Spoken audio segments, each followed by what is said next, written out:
Ah, isso é ótimo. Mas traga aí, para a gente olhar. Bom, tem aqui umas questões dos nossos internautas, observações. Eu vou ler a observação da Heloísa, lá de Belém, que ela tá lembrando para mim que eu já tinha lido esse trabalho, um trabalho da Ana Gomes de Souza sobre o Islã nos livros didáticos. Acho que eu tinha te falado, né, Samuel, desse livro, dessa tese. Deixa eu dar uma procurada. Que ela fez um trabalho revisando mesmo o que aparece sobre o Islã, né? E a Heloísa escreveu: gostaria de enviar meu salam, né, que é meu assalamu alaikum, para todos os participantes do curso, especialmente os alunos presenciais, vocês. Estou gostando das perguntas que estão fazendo e da mente aberta. Gostei muito da minha definição de fundamentalismo. E aí ela diz: os mosquitos continuam perturbando vocês por aí. Certamente, os mosquitos continuam me perturbando muito. Eu sou alérgica a eles, todos. Tem mais uma questão. Pergunta sobre o que conhecemos sobre o profeta. A Samantha vai dizer: já há reportagens de jornais e revistas dizendo que o profeta sofria de esquizofrenia, como se invalidasse tudo o que ele fazia. Então, assim, além de tudo, o profeta Muhammad era esquizofrênico, né, na mente de algumas pessoas. E a Karina, linda, finalmente está me vendo, né? Então tá tudo certo. Agora sentei, viu, Karina? Cansei. Professora cansa uma hora de ficar em pé. Né? Essas são algumas ideias para a gente pensar. Essa constituição de pensar o fundamentalismo, eu acho que ela é interessante para a gente conseguir, eu vejo uma forma de desconstrução mesmo do pensamento, né? De como a gente consegue, aqui falando, a gente não chega a nenhum consenso, né? Como que é o teu nome? Esqueci. Nathaniel está falando agora, talvez a imagem do profeta no Ocidente seja tão negativa, porque precisava desconstruir o personagem, né, de certa forma. Você desconstrói o teu, entre aspas, inimigo, quer dizer, você nem conhece, já vira inimigo. Né? A verdade é que a própria antropologia e a própria constituição da nossa atividade enquanto antropólogo é tentar compreender as diferenças. Né? E a compreensão dessas diferenças estão justamente de você entender o pensamento do outro. O que a humanidade faz é justamente o contrário. Ele é diferente, então eu ataco ele. Né? Então a gente está sempre no universo do ataque e nunca da compreensão do universo simbólico do outro. Então o outro não presta porque o outro não é da minha cor. O outro não presta porque ele não torce para o mesmo time que eu torço. O outro não presta porque ele é americano. O outro não presta porque ele é árabe. Então a gente está sempre encontrando rivais e, ao invés de desconstruir as diferenças e dizer, bom, nós somos diferentes, mas nós podemos dialogar, não, a gente está sempre reforçando essas diferenças, né, para dizer que a minha é melhor que a sua, que a minha opinião é melhor que a sua, que a minha casa é melhor que a sua. Então, mas de certa forma, eu acho que a imprensa faz um trabalho muito negativo, sim, dessa constituição desse indivíduo, desse sujeito, e que nós, antropólogos, temos, de certa forma, uma maneira de desconstruir o tempo todo o que vem sendo pensado através da mídia e fortemente através da imprensa. Até acabei de ficar sabendo, quem viu, por favor, me mande o link, que hoje a Ana Maria Braga fez uma matéria sobre os muçulmanos. Isso é inacreditável. Né? Nossa, então isso merece... Então o microfone, que eu quero ouvir sobre isso. Me conte sobre isso. Fala que eu te escuto, né? Porque o que a imprensa faz é sempre estereotipada, né?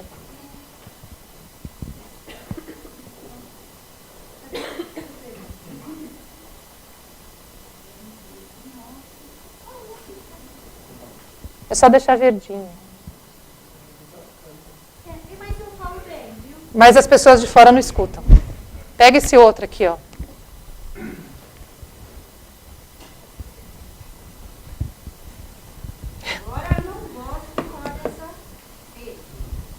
Não precisa falar emissora. Bom, aquela emissora do mal. Aquela emissora... Eu falo assim, aquela emissora que a minha religião não permite assistir. Tá. Aquela emissora Rede BB, né? Bebobo, né? Então, aquela emissora, ela passou um programa hoje falando dos refugiados e mostrando como é a vida deles. Refugiados sírios ou palestinos? Os sírios, mostrou refugiados sírios e mostrou o que eles largaram tudo lá, perderam suas casas, muito eram empresários, né? E como eles têm sido acolhidos aqui no Brasil e largaram tudo, né, por causa das guerras, do que está acontecendo lá. E felizmente, né, diferente de todas as reportagens dessa rede, né, colocaram a verdade, mostraram eles orando lá, fazendo suas preces para lá, direitinho, sem, né, nenhum preconceito, como tem que ser, entendeu? Mas não estava necessariamente, eu estava imaginando que estava falando da religião especificamente, está falando de um caso isolado, que são o caso dos refugiados. Falou dos refugiados, mostrou eles fazendo as preces para lá, e mostrando que é um povo muito trabalhador, que é um povo que está aceitando, por exemplo, dono de construtoras, aceitando o trabalho de pedreiro para sustentar a família. Essas coisas assim que todo mundo já sabe, né? Só eles que ainda não. Porque, na verdade, o que a gente tem pautado constantemente, por exemplo, quando a gente tem uma festa como a Eid Adha ou a Eid al-Fitr, que é a festa do jejum, a festa do sacrifício, eu sempre me incomodo o fato de nunca você ter uma representação, uma matéria profunda que explique o significado dessas festas. Por exemplo, o brasileiro é quase um continente, né? Você estar no Brasil é viver dentro de um continente, né? Porque o Brasil é imenso. Então, nós temos N religiões. Então, quando você tem a festa, por exemplo, de Iemanjá, você vê matérias, você vê assim, uma grande divulgação. Quando você tem a festa da Páscoa judaica, ou Páscoa cristã, ou alguma festa de outras religiões, você acaba, agora na inauguração do Templo do Salomão, quanto se escreveu, quanto se falou, quanto se reproduziu a história da própria inauguração do templo. Mas quando se fala de Islã, embora com o crescimento vertiginoso que nós observamos no Brasil, você não tem matéria. Você não tem, assim, no máximo você vai à Mesquita Brasil, grava num dia de oração e acabou, e é muito rapidamente. Então você não tem acesso a uma informação, a uma divulgação da religião através da mídia. Né? Você dá pouco espaço para a mídia e a mídia acaba selecionando o que ela quer mostrar. Né? Um mês atrás, mais ou menos, você teve aquela matéria bombástica do Fantástico que fez com que algumas meninas libanesas, não só muçulmanas, mas árabes e muçulmanos, se rebelassem contra esse tipo de matéria, né, que é uma matéria que não agrega conhecimento, só o desconhecimento. Né, porque a gente vai pensar, nós vamos pensar que a violência doméstica é uma coisa do Islã? Não. A violência doméstica é uma coisa do mundo, historicamente situado. Violência doméstica não está no Islã. A violência doméstica ela existe no mundo todo, em todos os contextos sociais, culturais, religiosos. Ela não está relacionada apenas a um grupo específico. Então, quando você atrela a violência a um grupo específico, você está criando o estereótipo desse grupo. E aí retoma a nossa questão inicial, né, a provocação que eu fiz para vocês. Por que a imagem do profeta Muhammad é uma imagem construída negativamente pela imprensa e pela sociedade, e pelos textos, né, de certa forma, e a imagem de Jesus conseguiu sair uma imagem boa, porque ele era o Salvador, porque se acredita que ele é o Salvador, que ele é o próprio Deus, né? E como é que essas imagens, então, elas são construídas? Como é que se dá essa transmissão? Então, a gente vai voltar para uma questão-chave que é do próprio Islã, o conhecimento. Né? Quando a gente conhece a cultura do outro, você consegue compreender qual é a lógica do outro. Eu não estou dizendo que você passa a acreditar no que o outro acredita, mas você consegue compreender a lógica. A questão, esqueci teu nome. A questão do Marx, por exemplo, que é bem interessante quando ele fala do neopentecostal, eu posso discordar absolutamente tudo que o neopentecostal fala, mas eu tenho que respeitá-lo. Né? Assim, eu tenho que tentar entender qual é a lógica. Quando você começa a entender a lógica do sujeito, Hoje a gente está vendo nessa época de eleição todo um conflito religioso, que as pessoas estão levando a religião para a pauta.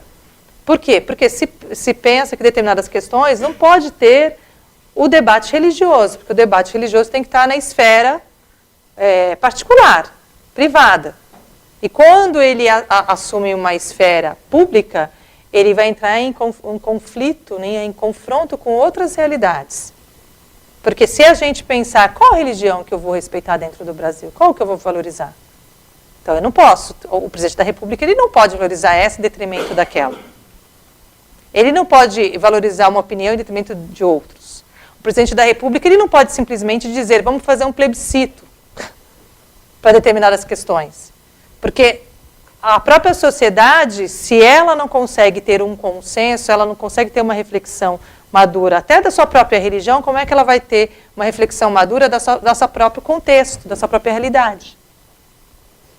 Então, são questões que a gente tem que levar sempre, né, naquele banho-maria de tentar compreender. É a questão do equilíbrio, né, que a gente aprende quando a gente está estudando o próprio Islã. Né, quer dizer, ser muçulmano, no caso, como a gente está acostumado a ouvir, né, nas transmissões, é a busca desse equilíbrio, é a busca desse número 7, digamos assim.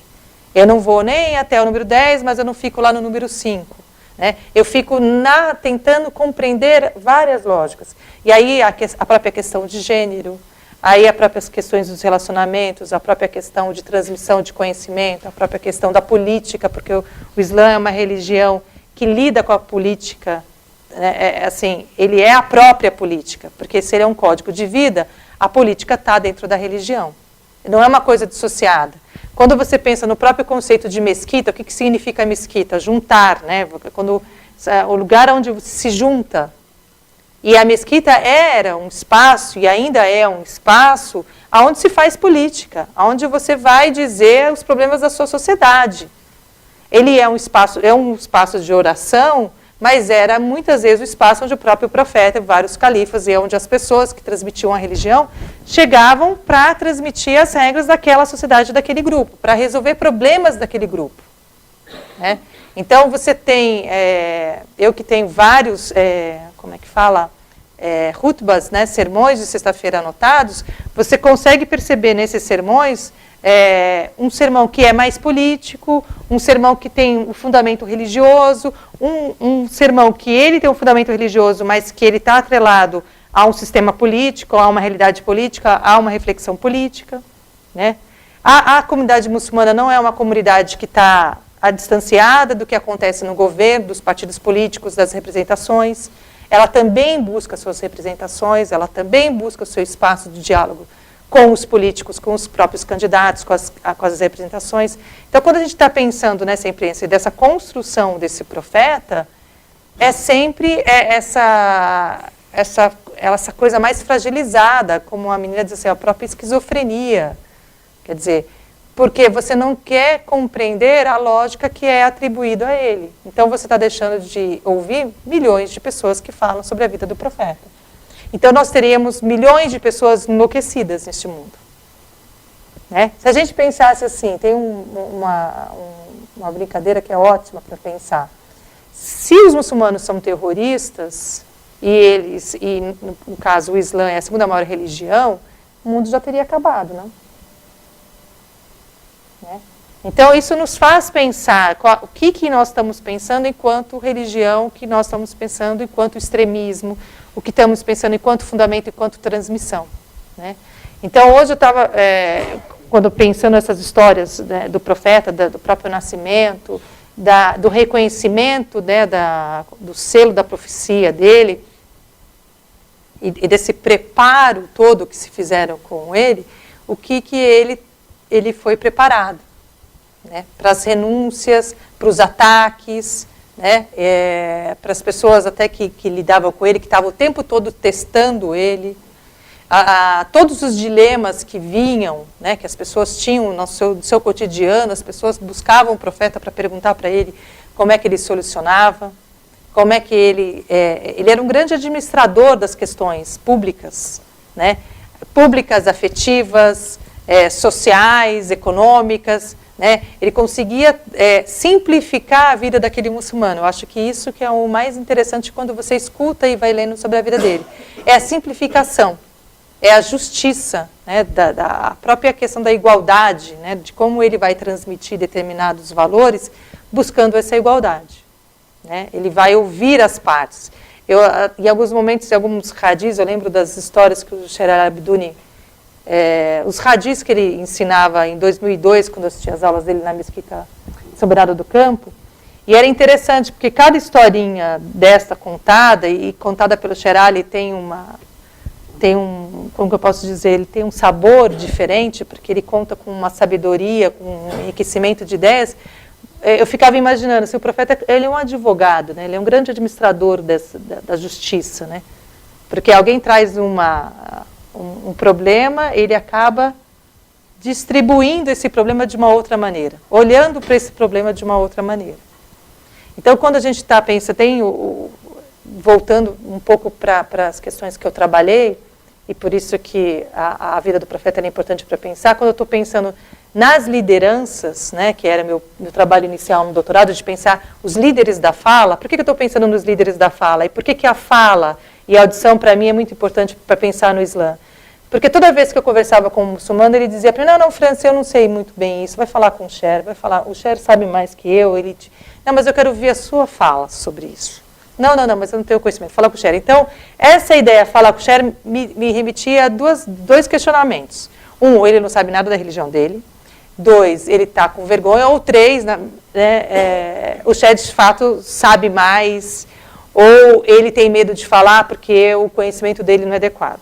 Só que para o antropólogo, a gente coloca nessas camadas de significação, é lógico, quando um líder fala, ele tem um posicionamento de um conhecimento, mas quando o praticante fala, ele também tem um posicionamento de conhecimento, mesmo que seja mínimo. Né? Você pega alguém que fez a reversão há uma semana atrás, né?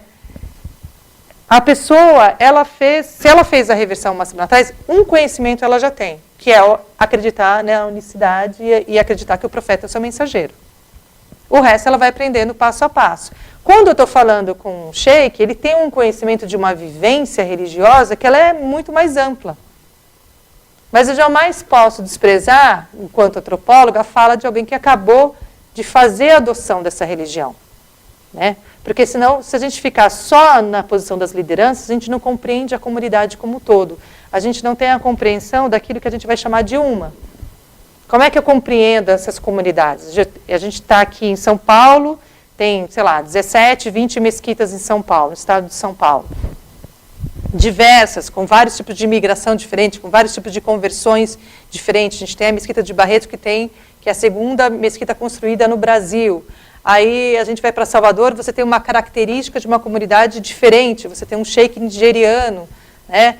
Embora tenha estudado na Arábia Saudita, mas você tem um contexto cultural onde ele nasceu, onde ele viveu. Né? Você vai para outras cidades que não tem sheiks, lá, Natal tem 25 muçulmanos. Você vai para a comunidade de Belém, você não tem um sheik, mas você já tem um imã, você já tem uma mesquita, você já tem uma comunidade crescente. Você vai para o Rio de Janeiro, onde 90% da comunidade é formada por brasileiros. Então, quando a gente começa a olhar as comunidades, não basta olhar só os líderes. Né? Os líderes, eles dão o tom de cada comunidade. Né? Eles dão o sentido daquilo que é transmitido. Né? Porque se a gente for olhar, por exemplo, o profeta é um modelo. Mas o profeta ele não existe, ele deixou os hadis, né, que são seguidos pelo... Quem é o modelo? Quem deveria, pelo menos, ser o modelo? Né?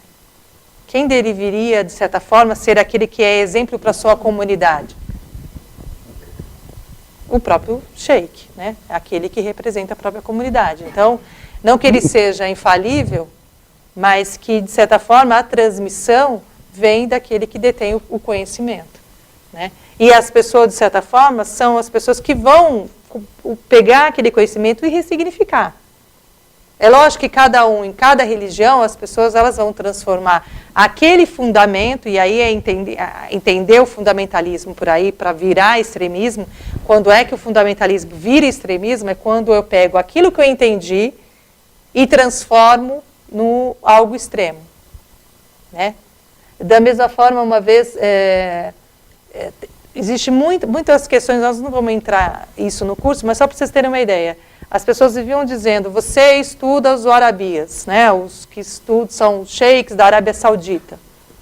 E isso me incomodava muito, porque, de certa forma, aquelas pessoas não representavam aquilo que eu conhecia de salaf, ou de arabia, ou seja lá o que for. Né? Para mim eram pessoas que dialogavam, as pessoas que ensinavam a religião, as pessoas que pensavam, eu não vou dizer modernamente, mas que pensavam questões no seu tempo e na sua interpretação. E a resposta que o Cher me deu, falou assim, olha, eu posso... Ele me deu esse exemplo, ele falou assim, olha, Franci, eu posso... Você estuda numa escola, você aprende um conhecimento. Você aprende um conhecimento de forma dura, certo? Né? Rígida, né? Fundamentalista, quase extremista. Só que a maneira de você transmitir esse conhecimento que você recebeu, né, que eu recebi no caso, pode ser diferente. Então, o exemplo que ele me deu foi o seguinte. Eu posso pegar uma pedra e jogar uma pedra na cabeça. Não pode? Sem poder pode, mas não deve, né? Já começa por aí, né? Você pode pegar uma pedra e jogar no outro. Mas eu posso pegar essa pedra, encher de algodão, colocar numa caixa, colocar um lacinho bonito e te entregar. Qual é a diferença? Vocês conseguem ver a diferença?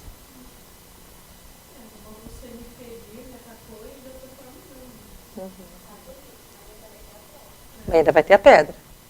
Mas a pedra em si, ela não está nem lá. Ela pode ser presente, ela pode ser uma árvore.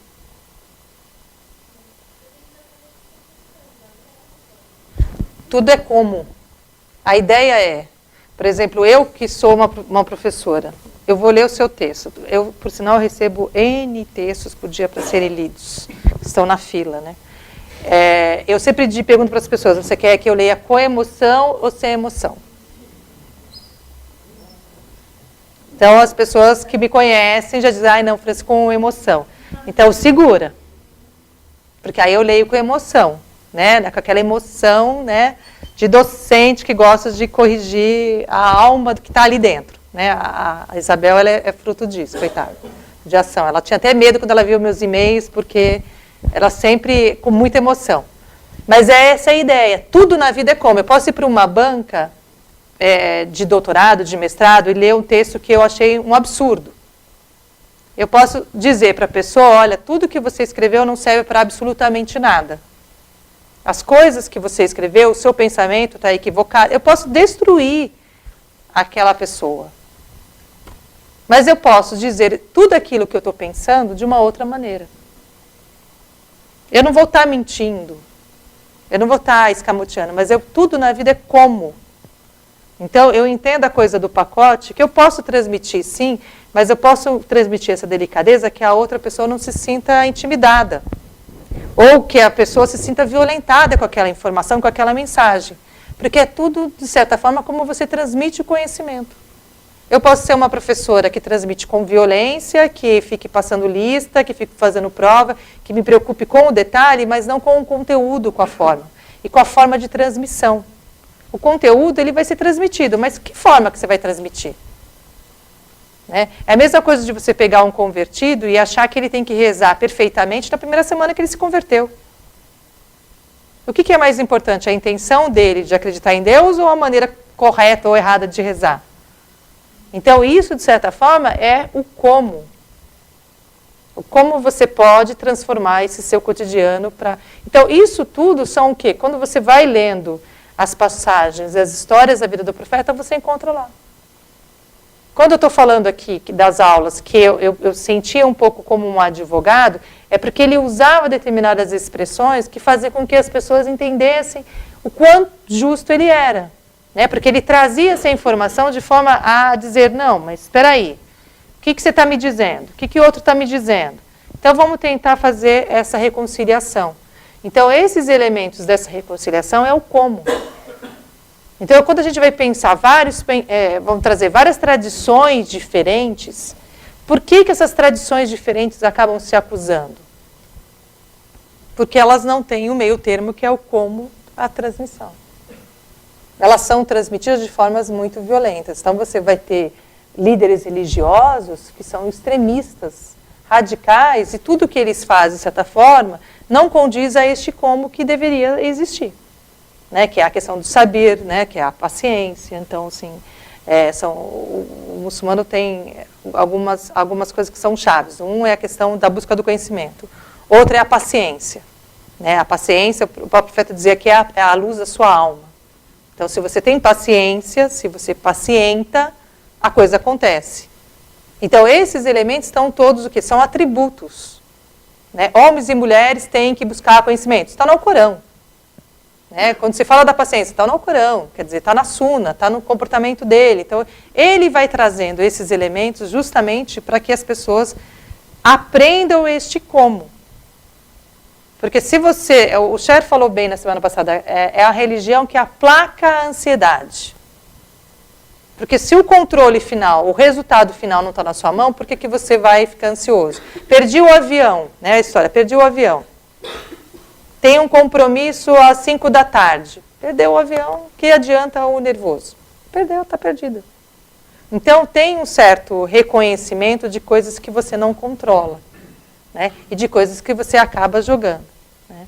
Então, alguns pontos que eu queria trazer hoje para essa aula é justamente tentar pensar essa humanidade, né, essa linha sucessória, essa linha ancestral do profeta, de tentar pensar não só a importância da chegada dele dentro do grupo, a reconstrução, né, a importância do avô, o chefe falou do pai dele na semana passada, a própria mãe dele, né, já sabendo que recebia um filho especial, já sabendo que não era um filho qualquer, de que não era uma pessoa qualquer que ela teria que educar, né. Essa trajetória dessa perda paterna, perde-se o pai, né, a Andréia, que é psicanalista, talvez seja boa para pensar nisso, né, Andréia? A perda do pai, a perda da mãe, né, aí a perda do avô, aí quem ocupa é o tio, né, paterno, então a tradição paterna sendo transmitida, a questão do afastamento para o deserto, né, a amamentação, o leite que iguala as pessoas, que dá a mesma irmandade, né, no caso, são irmãos, as pessoas que são amamentadas pela mesma mulher, né? A própria questão de você ser um comerciante, ser reconhecido aos 12 anos, depois ser reconhecido aos 25 anos, porque o mesmo grupo reconhece o selo da profecia, né? Reconhece aquele menino não é um menino qualquer. O casamento com uma mulher que quebra todos os paradigmas que hoje socialmente a gente vê sendo discutido. Hoje, se a gente vê uma mulher casando com um rapaz mais jovem, vira coisa de preconceito. Se a mulher tem mais dinheiro, vira preconceito. E o profeta fez isso, né, lá no século VII. Né? E hoje a gente fica discutindo essas questões de gênero que parece que, de certa forma, vão segurando a mulher, vão construindo uma mulher que o próprio profeta deixou escapar. Né? Ele não estava preocupado com isso. Né? Ele quebra com essas regras, a Khadija quebra com essas regras. Embora a gente tenha toda uma convivência familiar, onde a mulher tem devoção pelo marido, tem o cuidado pelo marido, tem o respeito por esse marido e pelos seus filhos. Então a gente tem uma construção de uma trajetória até aqui, que vai, certamente, fortalecendo esse indivíduo, esse sujeito, para aquilo que ele vai, pelaquilo que ele vai enfrentar, que é a partir da revelação. Né? Porque a gente pensa, hoje, as pessoas, você escuta, né? Quem trabalha com grupos religiosos, você escuta muito disso, assim, seja em qualquer religião. As pessoas que são muito devotas, são muito religiosas, elas recebem mensagens em sonhos, elas transmitem para você, olha, eu sonhei que ia acontecer isso, e aí você não entende, por que ela sonhou com isso? Talvez porque elas tenham uma ligação com o divino, ou com a divindade dela, ou com Deus, não sei qual é o nome que ela sugere, que vai constituindo ela como uma pessoa um pouco mais sensitiva. Então, as pessoas que estão em sintonia, eu lembro que na minha tese de doutorado eu escrevi uma coisa que hoje eu acho engraçada, né? Porque eu me colocava uma questão assim, uma pessoa que reza 5 vezes ao dia, pense comigo. Para rezar, tem que fazer ablução. Faz ablução, reza 5 vezes ao dia. Ela não pode ser uma pessoa qualquer. Não? Eu estou falando, assim, daquele que vivencia a sua própria experiência. Não estou falando daquele que reza apressado para mostrar para o fulano que está rezando. Mas eu estou pensando assim, uma pessoa que 5 vezes ao dia, de forma de entrega de fato, faz a sua ablução e vai lá e faz a sua oração. Ela não pode ser uma pessoa comum. Né? Uma pessoa que tem toda uma preocupação com a alimentação, né? Vai comer o alimento halal, né? O alimento sem sangue, dentro do corte. Pena que no Brasil isso ainda é uma realidade para poucos. Né? Carne halal no Brasil é para meia dúzia de pessoas, felizmente.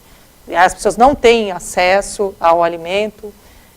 Estou pensando nos muçulmanos de modo geral, como principalmente os muçulmanos convertidos, né? Que são aqueles que realmente não têm esse acesso com mais facilidade. Pelo preço, porque o Brasil ainda não é uma Europa que você entra no mercado, você tem carne halal ou alimento halal ali distribuído. Né? Então, se a gente pensar um grupo de pessoas que reza 5 vezes por dia, que come a alimentação que tem que comer, esse corpo não é igual a qualquer o outro corpo. Você pensa, eu fiquei pensando isso na época do doutorado, para pensar esse corpo que se submete, quer dizer, são prostrações, são 17 prostrações diárias, e é todo um comportamento que é vivenciado diariamente que vai modificando, transformando esse corpo, não só internamente, por aquilo que se come, porque não tem bebida alcoólica, não tem carne de porco, se você consegue ter o alimento halal, você tem um outro tipo de alimentação. Então, essa transformação não é só uma transformação do coração, mas do próprio biológico da pessoa. A maneira como você pensa a questão da sexualidade, das relações sexuais com seu marido ou com sua esposa, a maneira como você pensa a higiene corporal, o contato físico com outras pessoas. Então, acho que tudo isso, né, eu fui pensando e trazendo que isso vem de um modelo, né? Que é esse modelo que está lá remontado desde a constituição do próprio nascimento do profeta. Diga, está aí o microfone?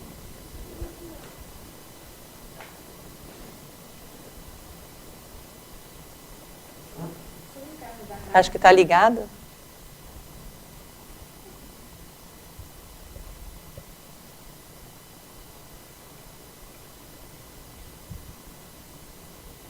Ficou, não? Liga aí, Luana, se você consegue. Será que acabou a pilha?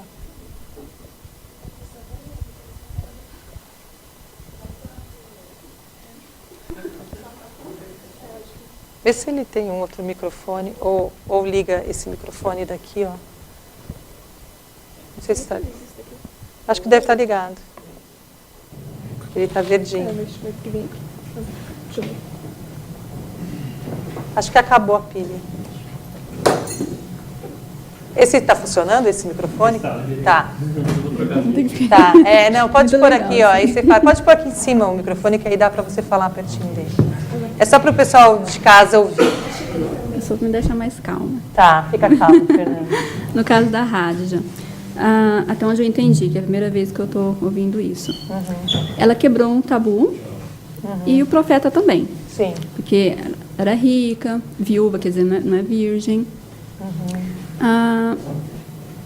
Por que até hoje, é uma pergunta que eu vou fazer que eu vi também na internet, que eu também não tenho conhecimento, que os muçulmanos, na região árabe, eles ainda seguem isso. A mulher tem que ser mais jovem, tem que ser virgem, porque se a Hádija não era viúva, ela não era virgem.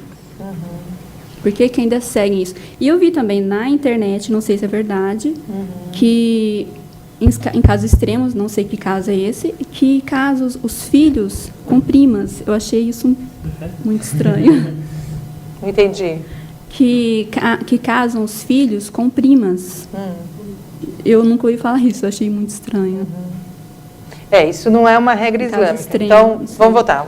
O exemplo da Hádija, ela é um bom exemplo, porque ela já era viúva, mais velha, tinha posses e tudo mais. O que, na verdade, do ponto de vista da sexualidade no Islã, que é recomendado, é que tanto homens e mulheres casem virgem. Porque no Islã não existe aquela etapa que os ocidentais conhecem bem, que é o namoro. As pessoas namoram, noivam e casam. No Islã não existe namoro, né? Você acaba se apaixonando pelo seu marido e pela sua esposa depois do casamento. Então, isso é uma regra islâmica. Eu não estou dizendo que todo mundo vivencia. Isso é regra. Isso não vou dizer que é um pilar porque não é um pilar, mas isso daí é o que é recomendado. Que tanto homens quanto mulheres casem virgens. Não é uma recomendação só feminina para as mulheres, né? Ou só para os homens, é para os dois, né? Aí é a vida de cada um, é como cada um vai interpretar isso, né? Mas o que, na verdade, se ensina dentro das mesquitas, o que se ensina em acampamentos, é que quando você, por exemplo, você tem um interesse, vamos supor que um rapaz tem um interesse por uma moça, né? Ele sempre vai encontrar, ele nunca vai diretamente na moça, é muito raro. Às vezes vai quando é uma pessoa adulta ou já é um outro casamento, já é separado, sei lá, quando é uma pessoa mais madura, isso acaba acontecendo. Mas, em geral, ele acaba sendo intermediado por uma outra pessoa, né? Uma outra pessoa que chega para ele, por exemplo, eu lembro da história de uma amiga que foi para um acampamento e o marido dela se interessou por ela. Então, o marido não chegou nela, chegou na amiga dela. E disse, olha, eu tenho interesse. E aí eles conversaram e aí ele foi conversar com o pai. Então, no Islã, tem uma regra ainda. Você ainda procura a família da mulher, né? Você conversa, você fala da sua intenção. A mulher concorda ou não. Então, muitas vezes, o que acontece? Isso é uma aula de casamento que ainda vou dar, mas você tem um noivado, você tem um período de conhecimento. Mas, geralmente, os casamentos são muito rápidos, né? Agora, o casamento entre primos, isso era muito comum há muito tempo atrás, porque você tinha, muitas vezes por conta de herança, você permanecia dentro daquele próprio grupo, às vezes você não tinha acesso a outros grupos, era muito mais fácil. Mas isso não é uma regra islâmica, né? Tanto é que casamento, por exemplo, a mulher, o homem, ele pode casar com uma cristã ou com uma judia. Ele pode casar com qualquer mulher de uma religião monoteísta. A mulher que tem que casar com homem muçulmano, porque a tradição, como eu disse, vem do lado paterno, né? A transmissão do nome e tudo mais, né? Então, essa regra acaba não valendo, né? O que tem são interpretações de como isso acontece. E aí as N variações que você vai encontrar, né? Então não tem mais isso hoje de casar com prima. Olha, acaba acontecendo, mas não é uma recomendação. É como, por exemplo, eu que sou nordestina, eu conheço vários casos de primos que se casaram, né? Isso não é uma coisa do ar, era muito comum, famílias muito extensas, às vezes tinham 8, 10, 15 filhos, e a sua tia tinha 10, 15 filhos, e acabavam se casando entre si, né? É muito comum, né? Hoje que já tem um pouco mais de freio, né?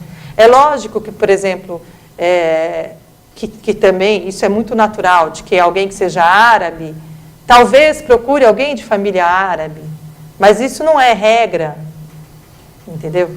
O principal hoje, pensando aqui em comunidade brasileira, é que você se case com alguém que seja muçulmano, porque isso você constitui uma família muçulmana, né? É muito mais fácil, e eu costumo dizer isso até a partir das entrevistas, das conversas que eu tenho com os convertidos. É muito mais fácil você ser muçulmano dentro de uma família islâmica do que você ser muçulmano sozinho, né? Ser muçulmano sozinho, você acaba tendo que, o tempo todo, reificando a sua fé. Agora, quando você está dentro de uma estrutura familiar, e hoje você tem muitos revertidos que se conheceram na mesquita e se casaram com a presença do sheikh, quer dizer, como manda a religião, e que vivem muito bem, que são exemplos de família, de casais e tudo mais.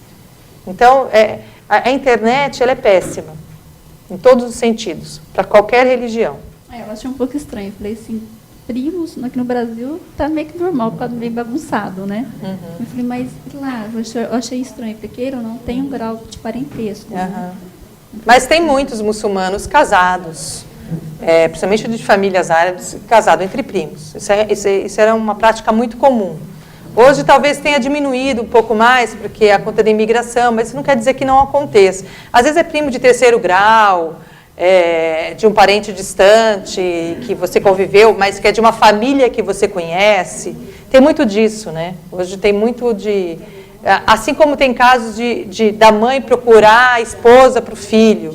Já pensou eu com 3 filhos, homens, eu vou ter que procurar uma esposa para cada um, não vou fazer mais nada da vida, né? De ficar procurando uma esposa para o meu filho. Mas tem mãe que se preste a isso. Eu espero que os meus filhos procurem as suas próprias esposas e sejam felizes com elas, né? Mas era um hábito muito comum. Ainda acontece muito em famílias indianas, por exemplo, tem uma tese da Marta Jardim falando da relação sogra e mãe. A mãe, quanto que a mãe determina as relações dos próprios filhos, principalmente dos homens, né? Porque quem comanda a casa, efetivamente, é a mulher. Então, essa mãe vai encontrar aquela esposa perfeita. Isso não tem a ver com o Islã, isso não é religioso. É isso que a gente tem que separar, o que é da religião, o que é coisas de contextos culturais e sociais que acabam a gente confundindo com um fundamento religioso, né? Estamos falando também com a Luana esta tarde, que antigamente, acho que tempos da colônia, era tipo esse assunto de casar com primos era também pelo nome da família. Então, minha família é muito importante. Se eu pela minha lado paterno, que falava a Luana aquilo, vou perder meu sobrenome. Sim. Como eu faço para... A família é muito importante para mim. Meu sobrenome, por exemplo, é de uma pessoa muito importante na comunidade. Como eu faço para conservar esse sobrenome? Caso com primo. Meu primo o sobrenome dos meus filhos e a vai renda, continuar. não só o sobrenome, mas a própria a distribuição como das linhagem. riquezas. A distribuição da riqueza. Então, não é uma coisa, eu acho que seja do Islã. Ainda existe aquele preconceito. Não, mas antigamente acontecia nas famílias coloniais, era isso, tipo, para conservar as fortunas das famílias, os sobrenomes importantes das famílias, eles casavam entre eles. Se eu quero conservar o sobrenome dos meus filhos, vai eu caso com um primo. E tudo fica no mesmo, vai ser uma coisa muito mais por essa importância patriarcal, familiar, que nós ficamos falando justamente isso. E de como essas relações são estruturadas, né? O que você ia falar, Lu? Não, para ficar aqui com o microfone, para passar depois. Mas é como essas relações são estruturadas. Então, eu lembro que quando eu comecei a fazer o mestrado, muitas das coisas que eu lia e que eu via, assim, da comunidade árabe, eu tive que ir separando. Principalmente os árabes, né? Os árabes, eles vêm com toda uma influência do contexto cultural e misturada com a religião. Então, eu nunca sabia isso há anos atrás, o que era do árabe e o que era do Islã. Então, até conseguir separar, isso não tem nada a ver. Essa festa, por exemplo, tinha uma festa lá, que eu achava que era uma coisa islâmica. Aí eu fui descobrir, não, isso é uma coisa regional, de libanês, que libanês faz para criança quando faz 1 ano, não tem nada a ver com a religião. Isso não é ensinado na religião, não está nenhum fundamento. Então, é muito complicado, às vezes, a gente separar o que é de um contexto cultural, por exemplo, o que é de um contexto indiano. Por exemplo, coisas que acontecem, o que é ser muçulmano nos Estados Unidos não é necessariamente o mesmo que é ser na Europa, o que é ser na América Latina. Uma coisa eu acho que eu concordo com os muçulmanos libaneses, turcos, né, de países onde a maioria é muçulmana. É muito mais fácil ser muçulmano no Líbano do que no Brasil. Né? Por que eu estou dizendo isso? Nisso eu concordo com algumas falas. Porque todo mundo, você está de jejum, todo mundo está de jejum. Né? O seu grupo amplo. Né? Aqui a gente tem uma dispersão. Você tem uma comunidade grande? Tem. Mas você mora longe da mesquita. Você está fazendo jejum sozinho. Às vezes não tem família. Lá todo mundo tem família. Quer dizer, está todo mundo integrado na mesma comunidade. Então, o que aconteceu durante muito tempo, e hoje, de certa forma, acontece, por exemplo, famílias árabes passavam 6 meses no Brasil, 6 meses no Líbano, 6 meses no Brasil, quer dizer, o verão aqui, o verão lá, o verão aqui, o verão lá, justamente, e vivendo entre 2 casas. Isso é muito comum. Ou tem uma educação, vai morar no Líbano, mas volta, fica 3 meses no Brasil passando férias. Então, a criança tem cidadania brasileira, mas também tem cidadania libanesa. Né? Por que muito se faz isso? Porque acha que isso é uma maneira mais rápida, mais fácil de educar os filhos. Né? Você tem um contexto onde a maioria é islâmica.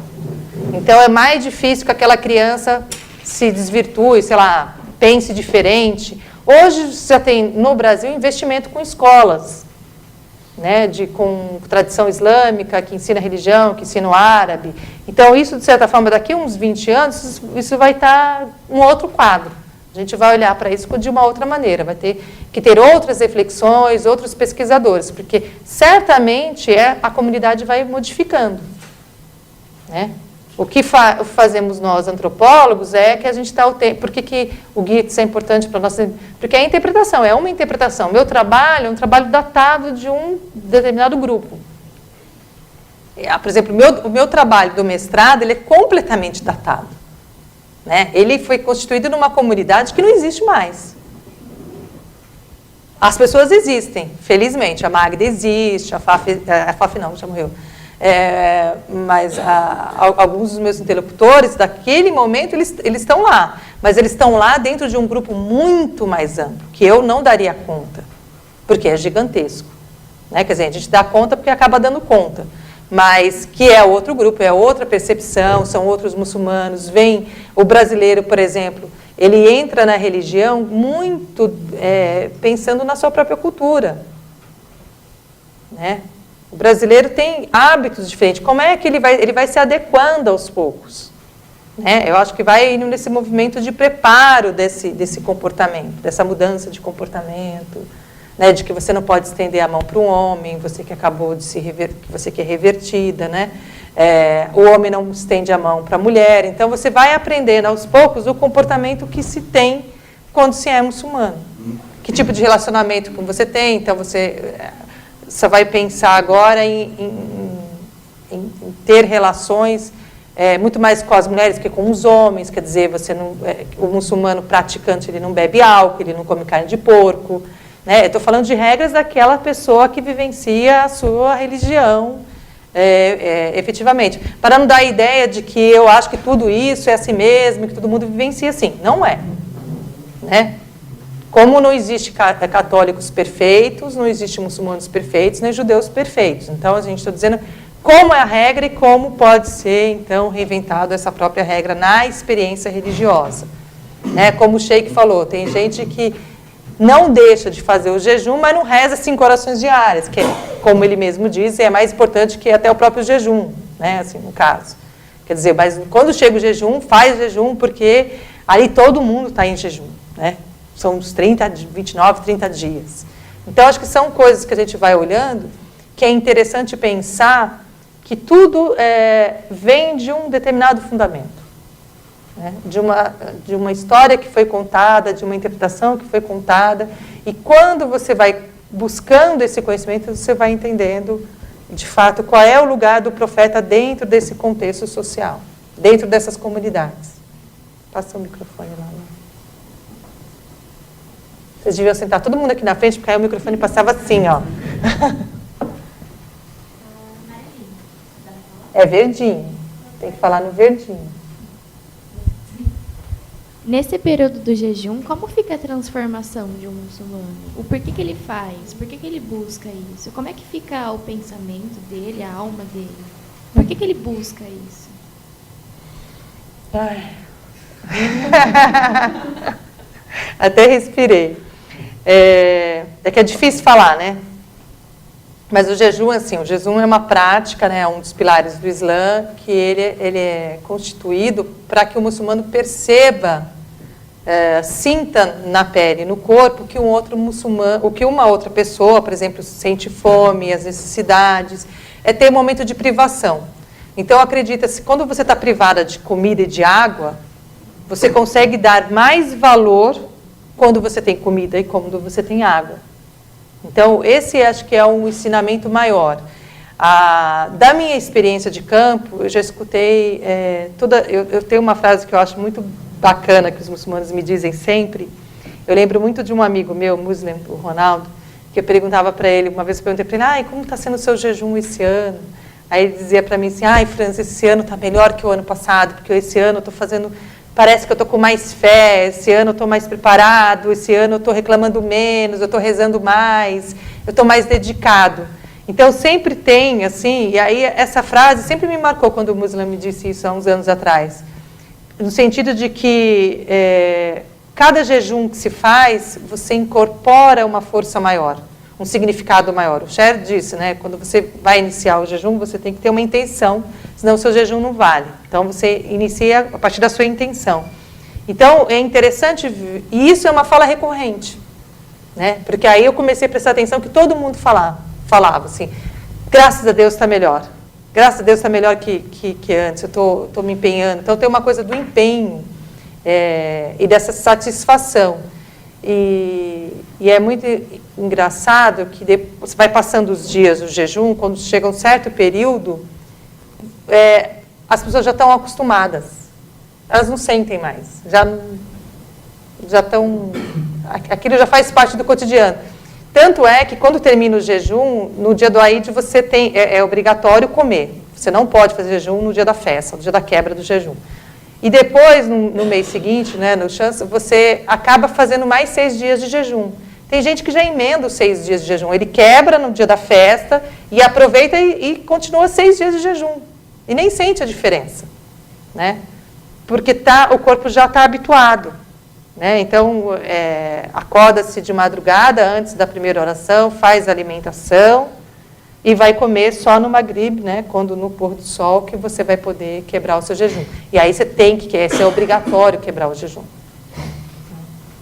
É que pra gente que está de fora parece ser uma coisa tão legal, uma coisa tão transcendental que dá vontade de fazer. Parece ser uma coisa tão assim, que modifica, que deixa diferente, que dá vontade mesmo de ver como é que é, de sentir.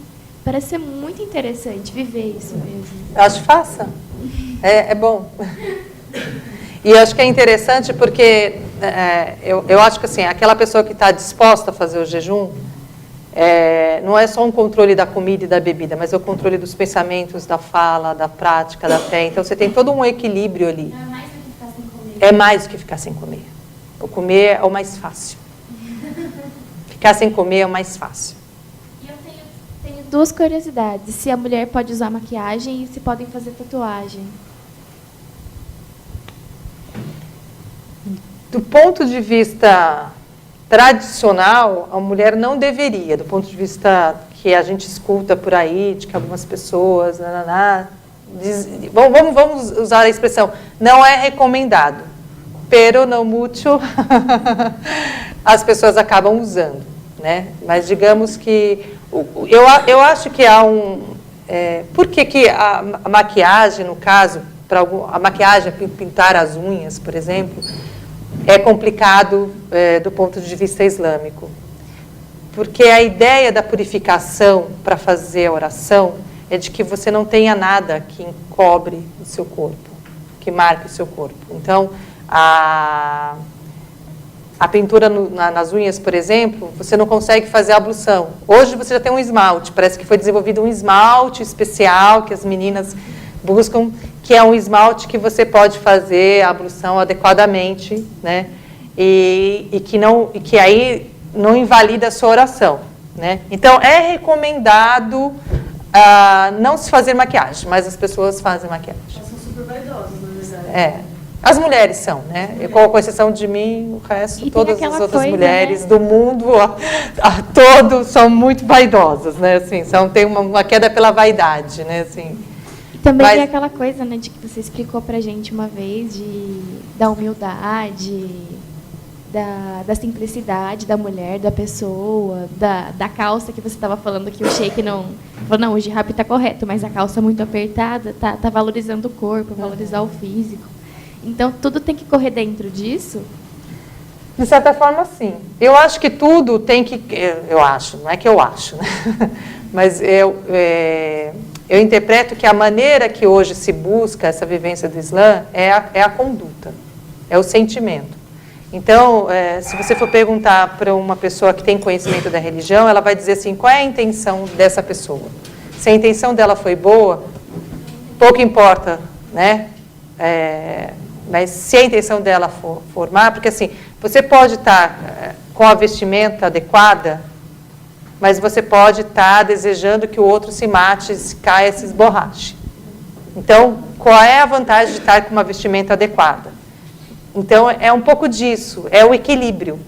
Eu acho que a grande palavra de hoje é equilíbrio. Então, acho que tudo tem uma certa forma de moderação. Por isso que a gente dissocia um pouco a coisa do extremismo, né? Porque são práticas que são aprendidas no próprio cotidiano, que você vai se desfazendo aos pouquinhos. Então, aquela menina que usa, por exemplo, as mulheres muçulmanas, elas acabam usando mangas mais compridas, mesmo aquelas que não usam hijab, né? Elas vão evitar estar com uma mini blusa ou uma blusa decotada, né? Eu não uso hijab, porém, eu vou estar com uma roupa mais comportada, para não chamar a atenção. Então, você vai aprendendo um pouco disso, você vai tendo outros elementos, quer dizer, você vai buscando esse equilíbrio. E, aos poucos, você vai modificando, de vez, o teu comportamento. Pegando a ponte da curiosidade dela, assim como, eu acho que em uma das suas exposições você chegou a falar que, por exemplo, no caso da muçulmana, ela não se mostra para os outros, mas ela se mostra para o marido. Ela não dança para os outros, mas ela dança para o seu marido. No caso de adornos usou maquiagem, talvez eu poderia entender que não é bem visto quando é para mostrar para os outros, mas no caso, para o marido, é recomendável entre elas? Tem uma frase que eu gosto de citar muito, que é uma frase da Magda Aref, que ela dizia assim, numa entrevista, ela disse isso. Há uma diferença entre mulher muçulmana e as mulheres ocidentais. A mulher muçulmana, ela se arruma da porta para fora. A mulher ocidental se arruma da porta para fora. A mulher muçulmana se arruma da porta para dentro. Né?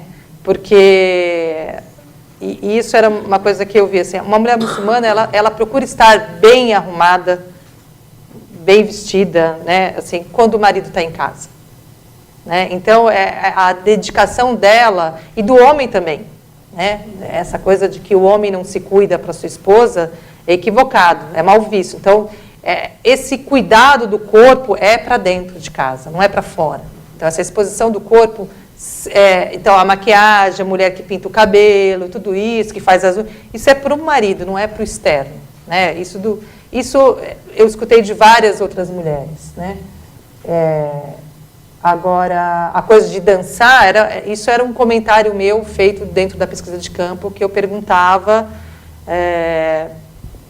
conversando com as mulheres, uma festa só de mulheres, que eu perguntei para uma senhora, que eu falei, mas que graça tem dançar só para mulheres verem, né? Porque só tem mulher aqui, que graça. Aí ela me dizia assim, mas França, a gente não dança só para mulher. Eu falei assim, mas como não? Aqui não tem homem, né? Porque o brasileiro, a coisa da dança, a gente pensa, a dança é uma coisa sensual. Né? A dança ela é uma coisa de pares, né? Você olha o outro dançar. A dança é uma coisa que aproxima as pessoas. Né? Aí ela me dizia, não, a gente dança para homens, a gente dança para os nossos maridos. Só que aí ela, muito mais esperta que eu, ela voltou a pergunta para mim, e você não dança para o seu marido? Eu disse, não. Então, se você não dançar, alguém vai dançar. Então, sabia das necessidades da palavra? Sabia. Né? Então, é aquela ideia. Então, se você não dançar, alguém vai dançar. Né? Literalmente. Né? Vai dançar para ele e eu danço junto. Ainda bem que eu já não corro mais esse risco. Né? Mas essa ideia de dançar para alguém, né? Então, que é aquilo que eu comentei na aula passada, né? Da questão da sexualidade. O Islã é uma das religiões que não diz que a sexualidade ela é feita só para procriação. Né? A sexualidade é para homem e para mulher, o prazer é para o homem e para a mulher. Você tem as regras, por exemplo, você não pode transar quando você está menstruada, que é uma regra islâmica, né? Que está lá, é recomendado não transar com mulheres menstruadas, né? Por conta da questão da limpeza, da higiene. Ok. Mas não é uma religião que diz que você só pode ter relações sexuais para ter filho. Ao contrário, você tem que dar prazer para o marido tem que dar prazer para a esposa. E os anticoncepcionais, eles são utilizados.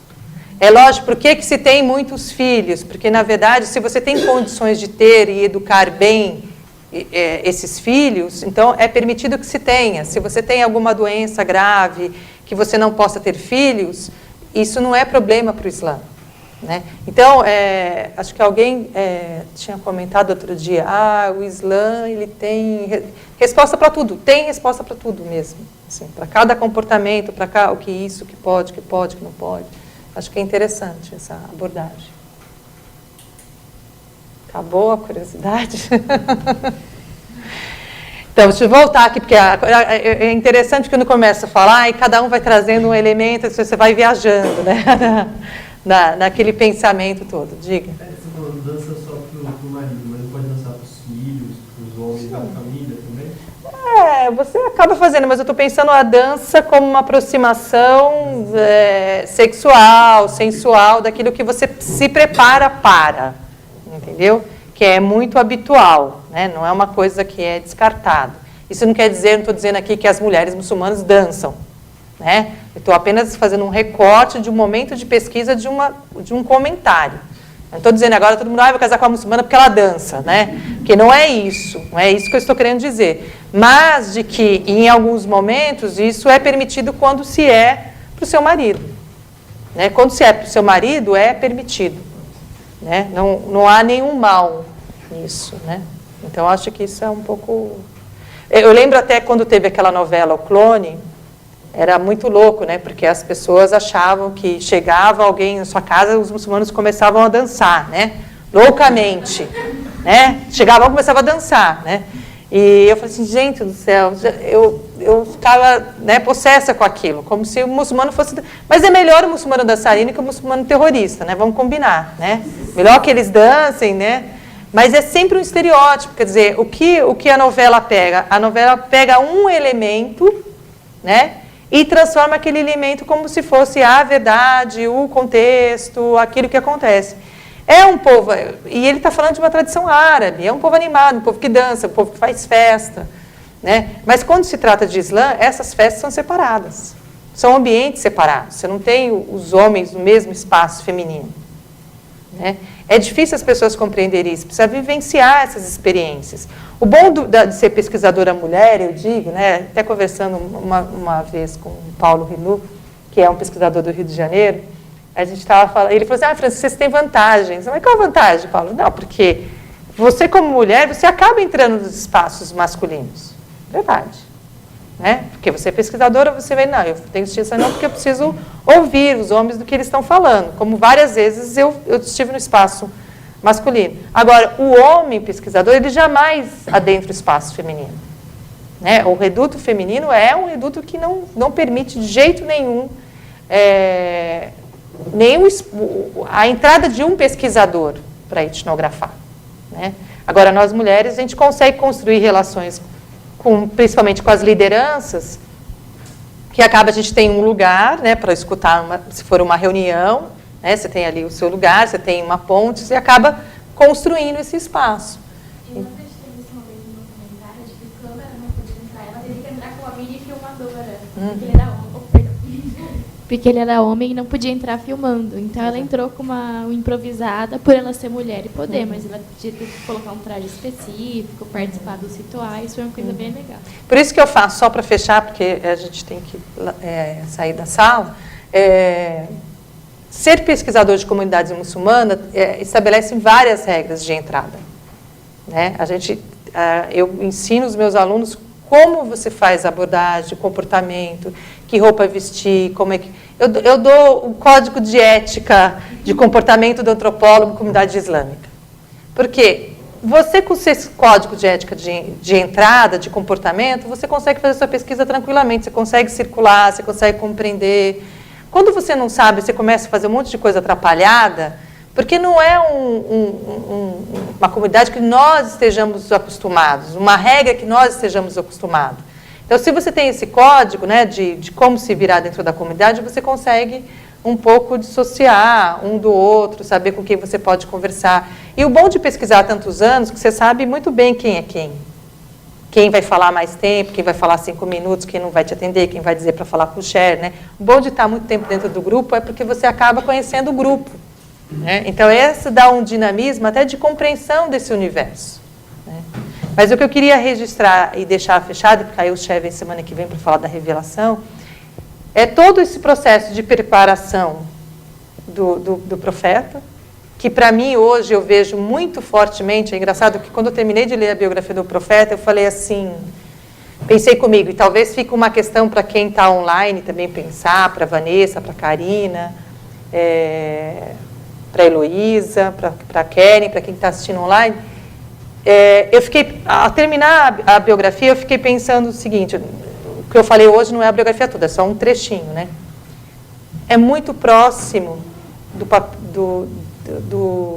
que é vivido pelo convertido, né? Se a gente pensar, fazendo uma analogia, né? Quem estuda conversão ao Islã, quem já se deparou com vários convertidos ao Islã, tudo que passa um convertido, e quando você tem a passagem do profeta, né? Da saída dele de Meca para Medina, né? Para a Hégira, essa imigração, você consegue claramente perceber o quanto isso também é o processo dos revertidos ao Islã, né?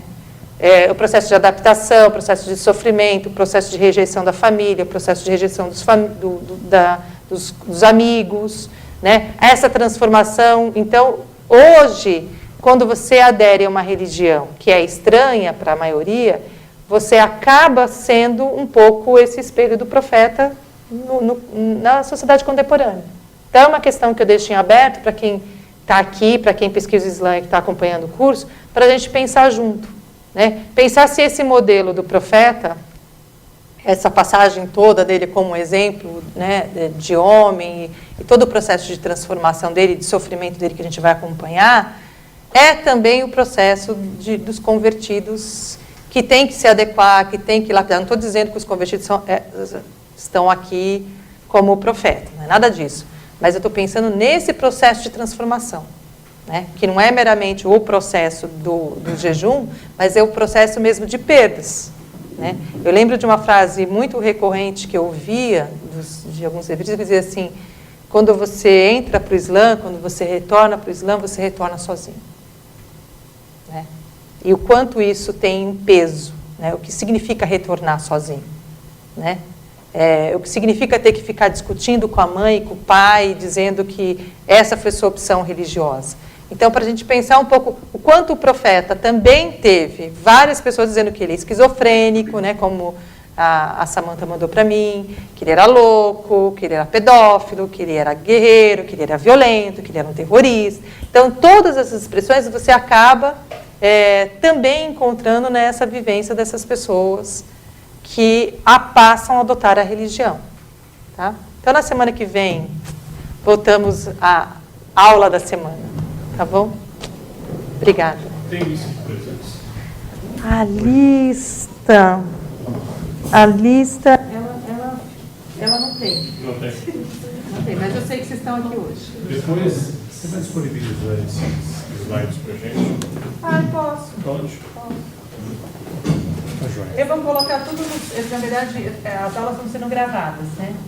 E no final eu vou sentar na ilha de edição e tentar fazer toda a passagem para colocar no site, e aí você vai ver a aula 1, 2, 3, 4. Legal. Tá joia. Tchau. Tchau, querida. Você está bem, Fernanda?